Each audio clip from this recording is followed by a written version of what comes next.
Malign portents. That which is lost.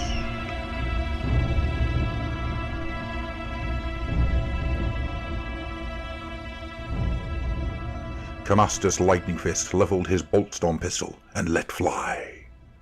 3 skeletons were smashed off their feet as the Lord Aquila's crackling bolts punched through their skulls. Fresh Death Rattle warriors stalked over their remains, closing the gap as though it had never been. The undead marched in lockstep, forcing the Hammers of Sigmar to retreat up the rocky headland, or be overrun. Rank upon rank of animated skeletons emerged from the grave pits around the town of Shaleview.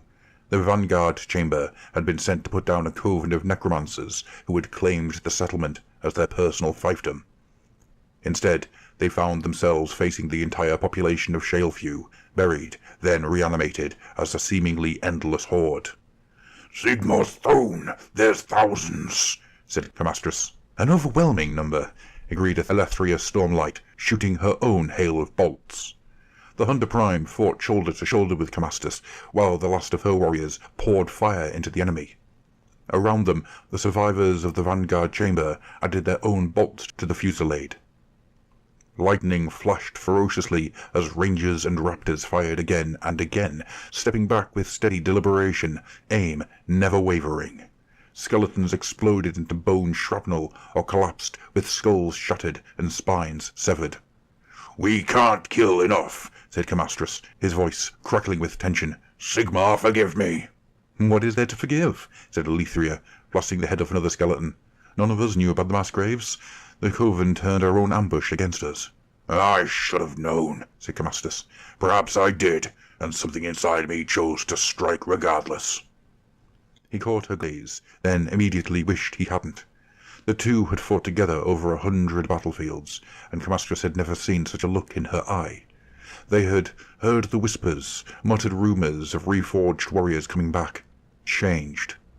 "Now's not the time," she said, ejecting the magazine from her weapon and smacking another into place. "They're going to be on top of us any moment." She resumed firing, dropping 2 skeletal assailants several paces out of blade range. "Damnation!"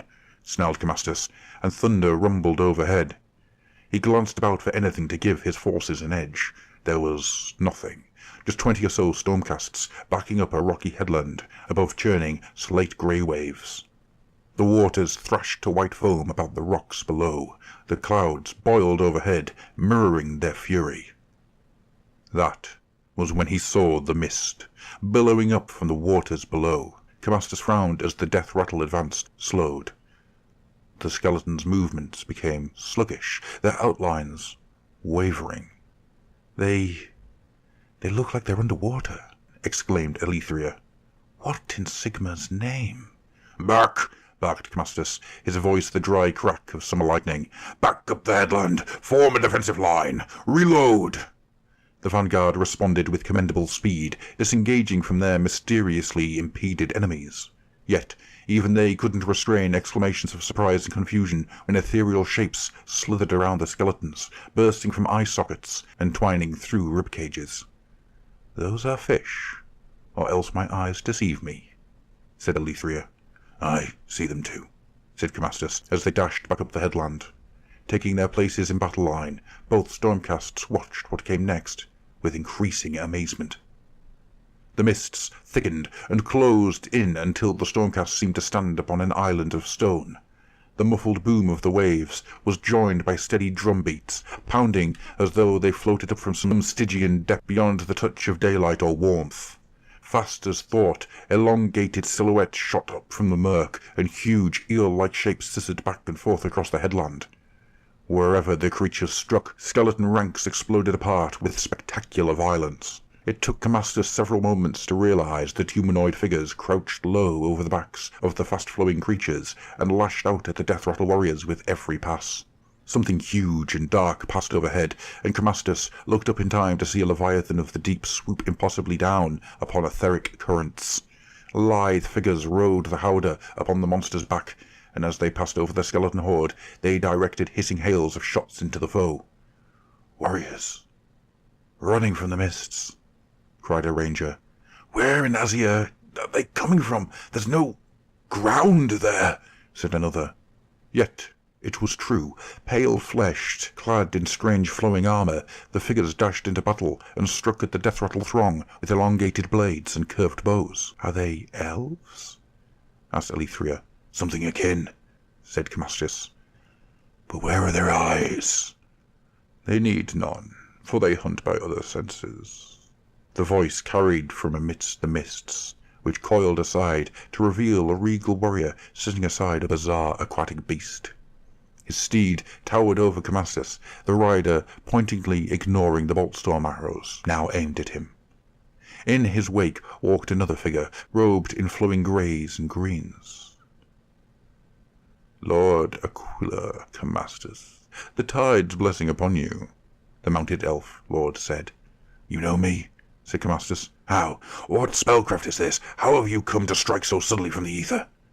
The lord didn't answer, instead casting a look of irritation at his robed comrade. The second elf quirked an eyebrow and tilted his head, staring hard at Camastus. Look not to me, Amortheus, the robed figure said. This is no obfuscation of the Ishran. Some other sorcery has clouded his memory or else damaged it. He knows us not. The elven lord made a guttural sound that Camastus took to be annoyance, then shook his head. No matter. The tide turns swift, and we must ride upon it, lest victory be swept from our grasp. Lord Aquila, we are of the Ideneth, and we have fought at your side before by the dictates of the secret alliance between our people and your Lord Sigmar. Will you stare at us like apparitions of nightmare, or will you fight with us to drive back the dead? Camastus looked at his stormcast comrade, who answered his look with a shrug. Whoever they are, if they were planning to kill us, they had ample chance, she said. Camastus felt the storm's wrath surge in his chest, and a tight, angry smile stretched across his features.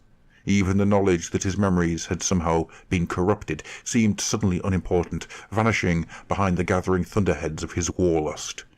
The enemy of my enemy, he said, and his words crackled with Azurite force. All right, Amatheus of the Ideneth. We will settle matters of identity later. For now, the Hammers of Sigmar are your allies. Let us smash this unliving scum together. The Elf Lord gave a flowing gesture that Camastus took for assent, then turned his steed towards the melee down the slope. Hammers of Sigmar, he roared, brandishing his blade. Strike like the storm, for vengeance and for victory! His warriors gave a mighty cry, and surged down the headland into battle. As one, the Stormcast Eternals and the Ideneth smashed into the death-rattle lines, and raised a blizzard of shattered bones. It would not be the last time.